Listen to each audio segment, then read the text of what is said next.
This clip is brought to you by SaveWithConrad.com.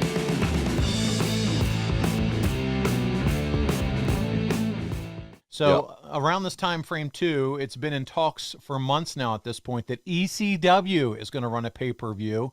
Did the WWF have anything to do with it in terms of helping at this point?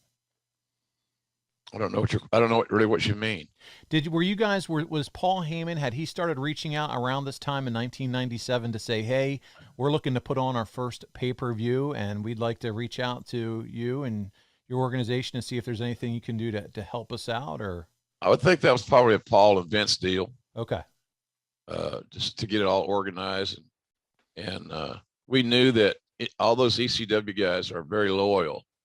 You know, if you listen to Busted Open, which I do pretty much every day, you know, Bubba always works in a ECW reference. And so there was an audience for it, and it was a fresh idea. And a lot of the guys that were infamous in ECW were still working. And so they were very motivated to put on a hell of a show. And in my humble opinion, they accomplished that. Yeah, their first pay-per-view was April of 97, so just a few short months after this time frame, barely legal. Did you ever hear of the New Jack Mass Transit incident and how that derailed the plan of the ECW pay-per-view? I know we're digging into a few ECW questions, but do you remember ever hearing about that brutal stabbing incident that occurred between those two guys? No, I heard about it. Yeah. You know, I didn't know New Jack to any large degree, the late New Jack.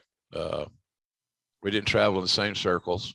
I knew him from OVW, and but again, it was just trying to generate new business, and we thought that the ECW pay-per-view was a way of doing that, creating new monies. And I think you mentioned too, at this point, it's a talent play. You're just looking for new, fresh talent to bring into the company. And That's all. yeah, they had some matches scheduled for the Alamo Dome, not for the main show, but there was going to be some matches there as well.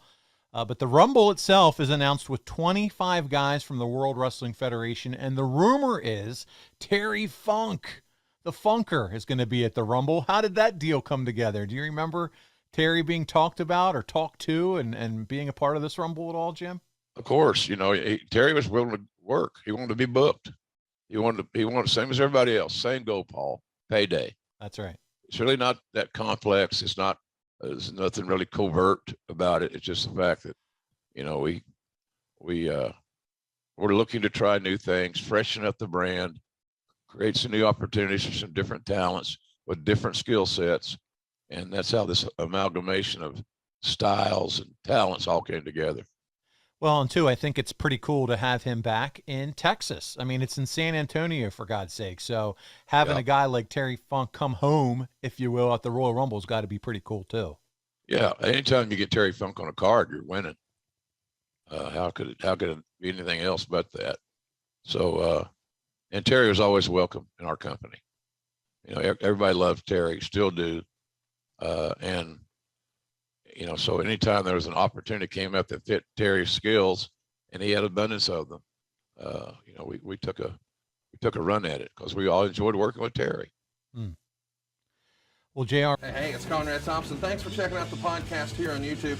Be sure to hit the subscribe button and the notifications bell so you're going to notice anytime we upload some new content. And go save yourself some money right now. If you're in a 30-year loan or you have credit card debt, it's not a matter of if I can save you money. It's a matter of how much. Find out right now for free at SaveWithConrad.com.